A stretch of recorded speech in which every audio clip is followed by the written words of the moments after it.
You think you're in control. You wake up. You decide what to wear, what to eat, what to say, who to love, what to believe. You think every thought that passes through your mind belongs to you. But what if I told you that almost none of this is true? That you are not the thinker, but the one being thought. That nearly everything you do is not your choice, but the result of silent programming that operates beneath your awareness. This is not science fiction. This is neuroscience. Your subconscious mind, an invisible force shaped by your past, by your traumas, by your environment, by what others told you as a child, runs 95% of your life. It doesn't sleep. It doesn't wait. It acts silently, powerfully. Every fear you feel, every reaction you have, every habit you repeat without knowing why, it all comes from that hidden realm. You learned to fear rejection before you knew what love meant. You learned to avoid risk because once a voice told you not to fail.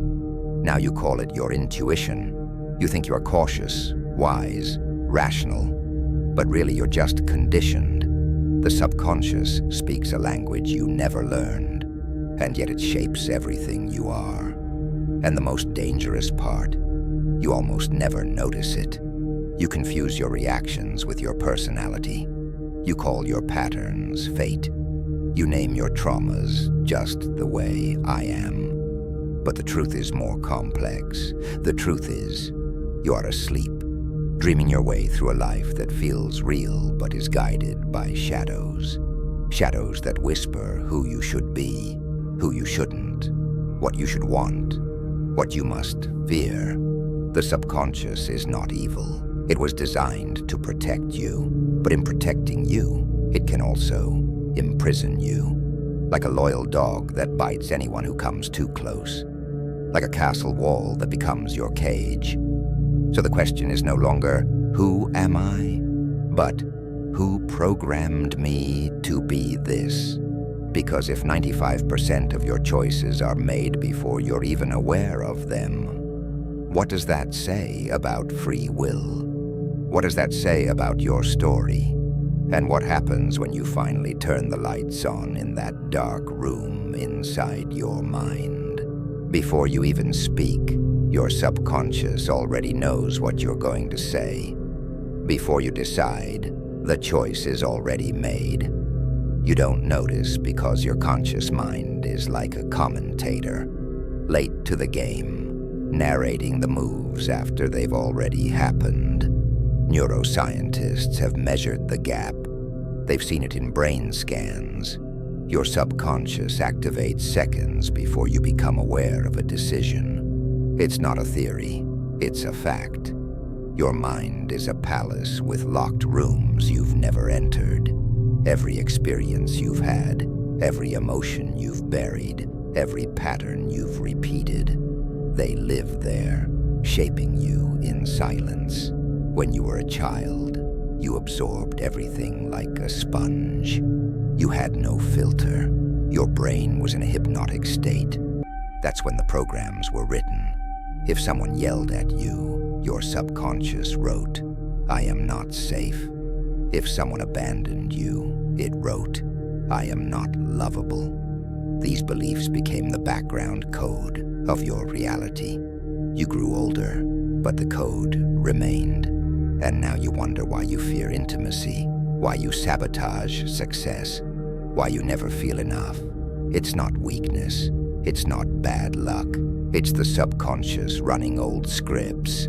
A shadow behind the curtain pulling strings while the actor on stage thinks he's in charge. But here's the twist. You can't outthink it. You can't fight it with logic. Because the subconscious doesn't speak words. It speaks in images, symbols, emotions, patterns. It understands repetition, ritual, feeling. The more you try to suppress it, the louder it gets. That's why anxiety creeps in at night. That's why dreams feel so real. That's why the same type of person keeps showing up in your life. Your subconscious is trying to complete an old story, to resolve the wound, to protect you in its own misguided way. But until you see it, it owns you. It builds your habits, chooses your relationships, triggers your emotions, and then hides in the dark, pretending to be you. You're not broken, you're just deeply programmed. And the program can be rewritten, but only if you dare to look where most never look, inward, into the hidden labyrinth of the mind, into the emotions you avoid, into the stories you inherited. There's a voice inside you that isn't truly yours. It mimics your tone. It echoes your parents, your teachers, your first heartbreak, and it repeats the same lines until they become your beliefs. The question is, how many of your beliefs are actually yours, and how many were implanted without your consent? The subconscious is a mirror, cold, honest, and ancient. If you look into it long enough, it doesn't reflect who you are. It shows you who you've been pretending to be. And if you have the courage to keep looking, it will show you who you really are beneath it all. Not the name, not the roles, but the essence, the untouched self, the witness behind the programming. That is where your freedom begins. But to find it, you must walk through the shadows you've ignored your entire life. The subconscious doesn't sleep when you do. While your conscious mind rests, your deeper mind begins to speak. In dreams, symbols rise like smoke. Memories twist into metaphors. Emotions untangle in surreal landscapes. You may not understand the language, but your subconscious is always talking, always watching, always remembering. It remembers what you forget. Every word that made you flinch. Every silence that hurt more than violence. Every choice you made to be loved instead of free.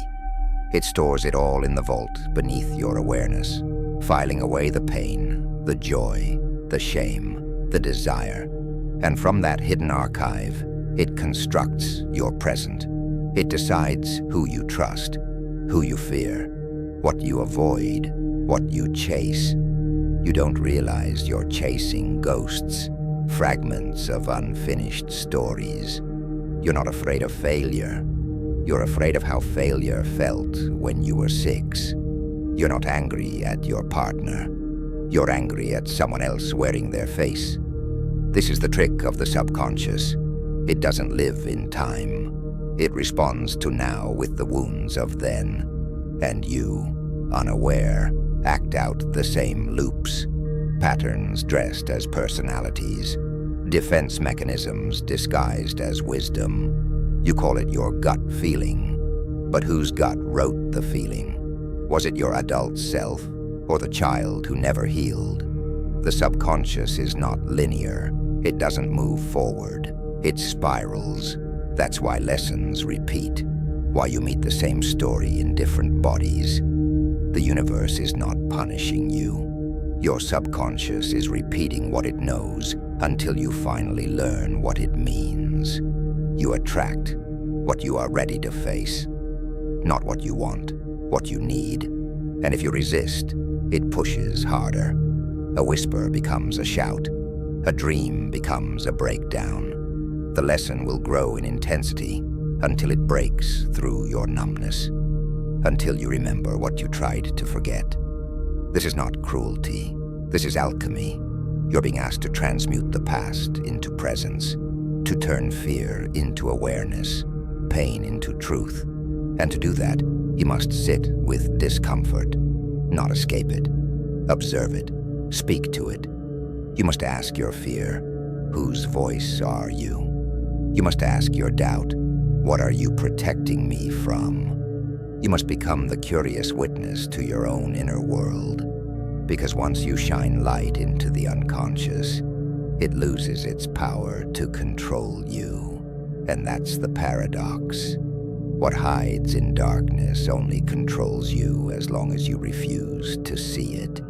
The moment you turn inward, bravely and gently, the program begins to shift. Not instantly, not dramatically, but deeply, quietly, like winter turning into spring. You begin to recognize when the old story is speaking. You begin to pause before reacting. You begin to choose, not just respond. And that moment of pause is where your true power lives.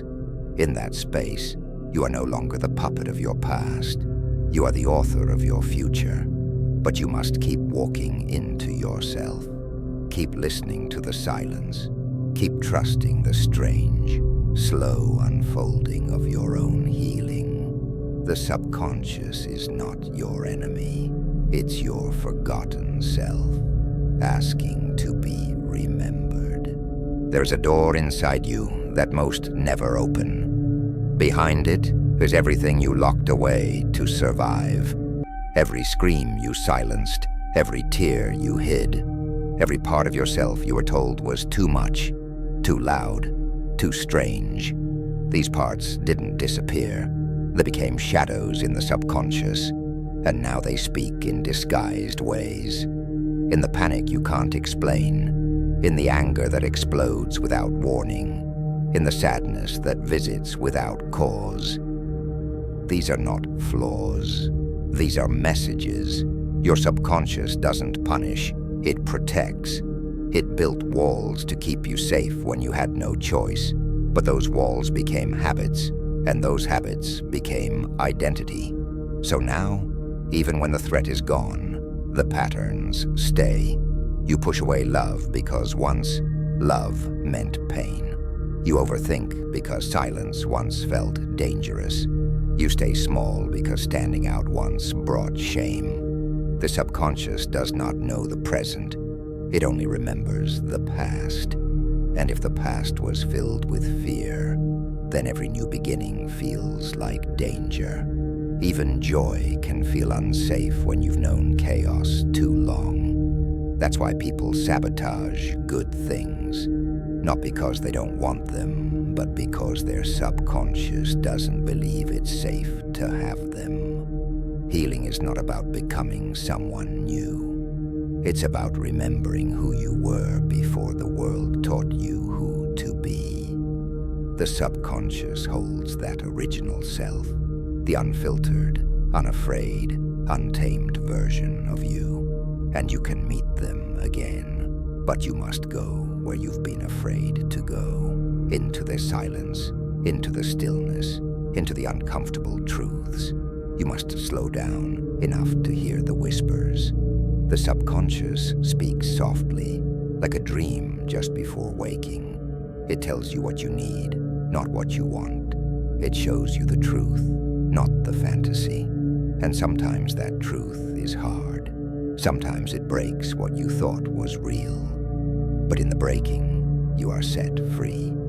You begin to see the difference between instinct and impulse, between fear and intuition, between love and attachment. The subconscious teaches you through patterns. And once you recognize a pattern, it begins to dissolve. Awareness is the solvent. Light is the cure. The more you witness your automatic reactions, the more space you create. And in that space, a new choice is born, one not based on pain, but on presence. That's how change begins, not with willpower, not with force, but with seeing, with understanding, with compassion. Your subconscious is like a wounded child. It doesn't need punishment. It needs patience. It needs your attention. And if you give it that, if you make it feel seen, it starts to soften. It starts to trust. It begins to work with you, not against you. And then the world outside begins to reflect the world within. Relationships shift. Opportunities appear. Peace, once elusive, begins to grow. Because you are no longer ruled by the past. You are rooted in now. And now is where your true self lives. Always waiting, always watching, always ready to return. You are not your thoughts. You are the observer behind them. But the subconscious knows how to mimic your voice. It speaks in your tone, in your rhythm, using your memories like costumes. And so, you believe it's you. But it's not. It's a collection of moments, emotions, impressions, stitched together into a mask, a beautiful, convincing mask. And underneath it is your essence, silent, untouched, eternal. Most people never meet that version of themselves. They live as echoes of their past.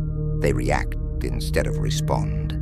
They survive instead of awaken. They live in a house built by others, painted with fear, decorated with doubt, and locked from the inside.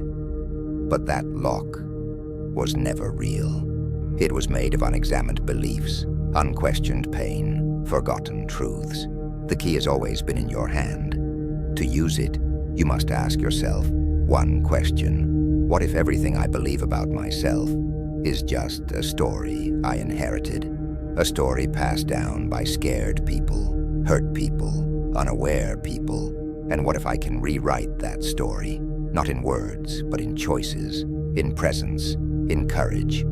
This is what your subconscious fears the most. Not fear itself, but freedom. Because freedom means unknown. Freedom means stepping outside the familiar pain.